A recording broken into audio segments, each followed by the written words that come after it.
Hi friends, எல்லோரும் எப்படி இருக்கீங்க? இன்றைக்கி எங்கள் அம்மாவை இந்த சாதம் சாம்பார் இல்லாமல் கொஞ்சம் டிஃப்ரெண்ட்டாக லன்ச் செய்ய சொன்னேன். அதனால் எங்கள் அம்மா டிஃப்ரெண்ட்டான லன்ச் செஞ்சுருக்காங்க. சரி வாங்க எங்கள் அம்மா என்ன செஞ்சுருக்காங்க பார்க்கலாம்.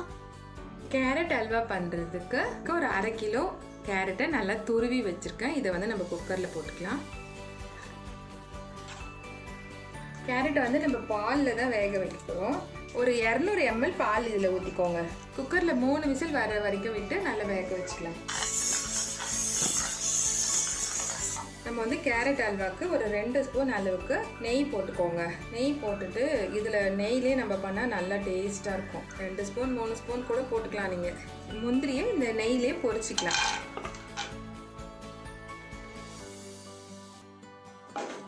முந்திரி நல்லா பொரிஞ்சிருச்சு. இப்போ நம்ம வேக வச்சுருக்கோம் இல்லைங்களா கேரட்டு, அந்த பால், அதை இதில் நம்ம மிக்ஸ் பண்ணிக்கலாம்.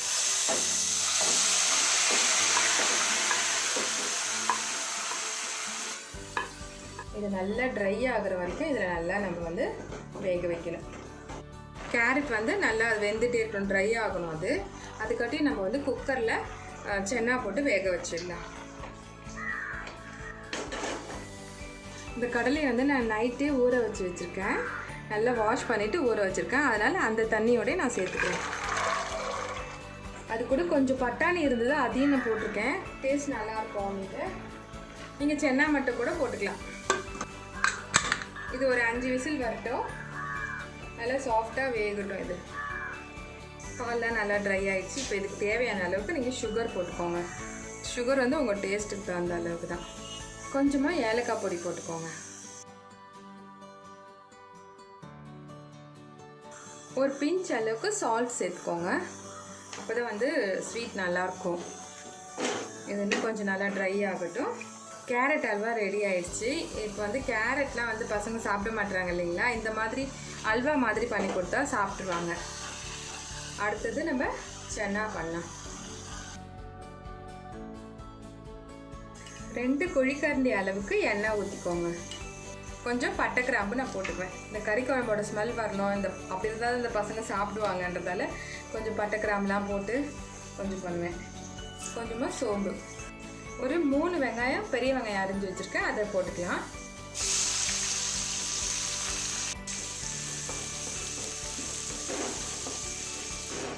இஞ்சி பூண்டு பேஸ்ட் 1 ஸ்பூன் போட்டுக்கோங்க.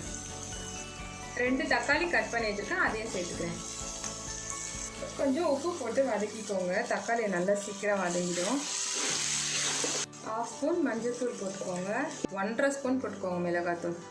தனியா 1 ஸ்பூன் போட்டுக்கோங்க. கரம் மசாலா ஒரு 1/2 ஸ்பூன் போட்டுக்கோங்க.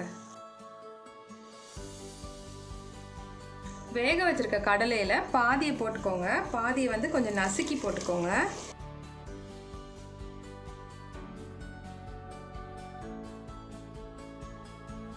இப்போ இந்த கிரேவிக்கு தேவையான அளவுக்கு தண்ணியை ஊற்றிக்கோங்க. இப்போ இதில் இன்னும் கொஞ்சம் உப்பு போட்டுக்கலாம். அது நல்லா அந்த உப்பு காரம்லாம் இந்த கடலையில் இறங்குற வரைக்கும் நல்லா வேக வைக்கலாம். இந்த சென்னாவில் போடுறதுக்கு ஒரு 10 பாதாம் ஊற வச்சுருக்கேன். இந்த 10 பாதாமையும் போட்டுக்கோங்க.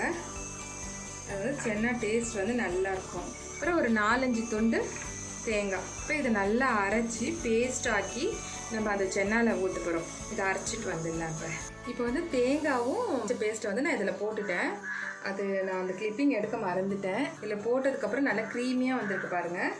அவ்வளோதான். இது கூட நம்ம தேவையான அளவுக்கு கொத்தமல்லி போட்டுக்கோங்க, கருவேப்பிலையும் போட்டுக்கோங்க. நம்மளோட சென்னா ரெடி ஆயிடுச்சு. அடுத்தது நம்ம சப்பாத்தி போட ஆரம்பிச்சிடலாம். இப்போ சப்பாத்தி பண்ணுறதுக்கு மாவு பிசைஞ்சிக்கலாம். இன்றைக்கி நான் சப்பாத்தி தான் பண்ண போகிறேன். டெய்லி சாம்பார், காரக்குழம்பு அதெல்லாம் வச்சு போர் அடிக்குது. சப்பாத்தினா பசங்க கொஞ்சம் சாப்பிட்ருவாங்க.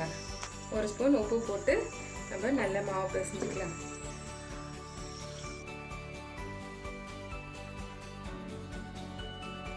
சர்க்கெல்லாம் தேய்ச்சிட்டு கொஞ்சமாக அது நடுவில் எண்ணெய் போட்டுக்கலாம். 1 ட்ராப் அளவு போட்டால் போதும். இப்படி எல்லாத்துலேயும் தடவிட்டுருங்க. தடவிட்டு இதை இப்படி மடிச்சுக்கலாம். இந்த மாதிரி சப்பாத்தி பண்ணி கொடுத்தீங்கன்னா எவ்வளோ நேரம் ஆனாலும் சாஃப்டாகவே இருக்கும் உங்களுக்கு.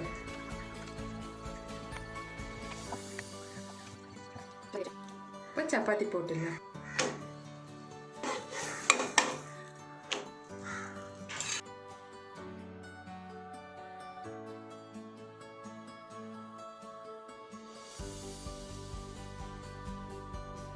இப்போ எண்ணெய் போட்டுக்கோங்க. 2 சைடு கொஞ்சம் வெந்ததுக்கப்புறம் எண்ணெய் போட்டுக்கிட்டிங்கன்னா நல்லாயிருக்கும்.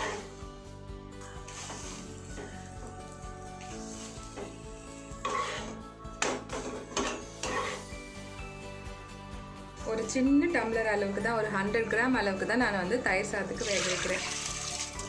பச்சரிசி வந்து தயிர் சாதத்துக்கு நல்லா இருக்கும்ன்றதால எனக்கு பச்சரிசி போட்டிருக்கேன். இந்த அரிசி கூட கொஞ்சமாக பட்டர் போட்டுக்கோங்க. வெண்ணெய் போட்டு வேக வச்சிங்கன்னா நல்லாயிருக்கும், சாஃப்டாகவும் நல்லாயிருக்கும், வாசனையாகவும் இருக்கும் தயிர் சாதம். நம்ம தயிர் சாதம் கொஞ்சமாக உப்பு போட்டுக்கலாம். இப்போ இதை ஒரு 3 விசிலுக்கு விட்டுடலாம், நல்லா வெந்துடும். இப்போ வந்து நம்ம சாதம் வெந்துருச்சு, நம்ம அதை பார்க்கலாம். நல்லா வெந்துருச்சு பாருங்கள். இது வந்து நல்லா இப்படியே மசிச்சு விட்டுக்கோங்க. சூடாக இருக்கும் போதே நல்லா இப்படி அழுத்தி மசிச்சு விட்டுக்கோங்க. இந்த சாதத்து கூட நம்ம காய்ச்சி ஆறின பாலை கொஞ்சம் சேர்த்துக்கலாம். இன்னும் கொஞ்சம் பால் போட்டுக்கலாம். இப்போ உப்புலாம் கொஞ்சம் பார்த்து எவ்வளோ தேவையோ போட்டுக்கோங்க. சாதத்தை வந்து நம்ம பால் காய்ச்சி ஆறின பால் வச்சு தான் நம்ம வந்து மிக்ஸ் பண்ணணும். அப்போ தான் வந்து தயிர் சாதம் நல்லாயிருக்கும்.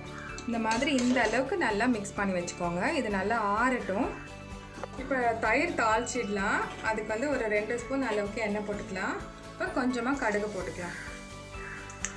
இஞ்சி வந்து குட்டி குட்டி பீஸாக கட் பண்ணியிருக்கேன், அதையும் போட்டுக்கிறேன். இப்போ வந்து பச்சை மிளகாய் போட்டு தாளிக்க போகிறேன்.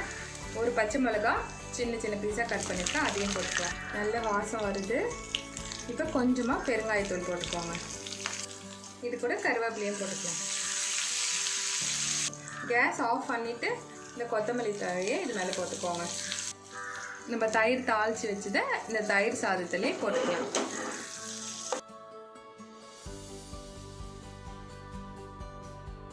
இப்போ இது கூட நம்ம வந்து கொஞ்சமாக தயிர் போடணும்.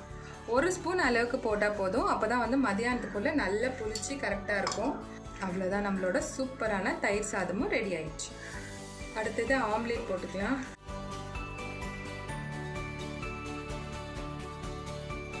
சமையல்லாம் முடிஞ்சிருச்சு. இப்போ நம்ம இதை பிளேட்டில் சர்வ் பண்ணிக்கலாம்.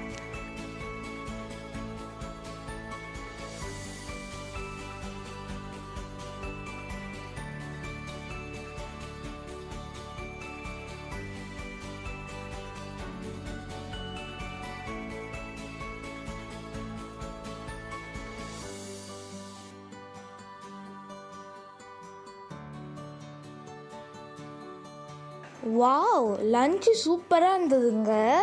சப்பாத்தி வந்து செம்ம சாஃப்டாக இருந்தது. அதுக்கு ஏற்ற மாதிரி சன்னா மசாலா வந்து செம்மையாக இருந்ததுங்க. தயிர் சாதம் வந்து சாப்பிட்டுட்டே இருக்கலாம் போல் இருக்குது. கேரட் அல்வா வந்து செம்ம டேஸ்ட்டுங்க. அதுவும் நல்லா க்ரீமியாக இருந்துச்சா, சாப்பிட்டுட்டே இருக்கலாம் போல் இருக்கும். இந்த மாதிரி லன்ச் வந்து உங்கள் வீட்லேயும் செஞ்சு சாப்பிடுங்க, சூப்பராக இருக்கும். இந்த வீடியோ உங்களுக்கு ரொம்ப பிடிச்சிருக்கோன்னு நாங்கள் நினைக்கிறோம். இந்த வீடியோ உங்களுக்கு ரொம்ப பிடிச்சிருந்தா எங்கள் சேனல் ஃபுட்யூலுக்கு சப்ஸ்கிரைப் பண்ணுங்கள். பாய் பாய்.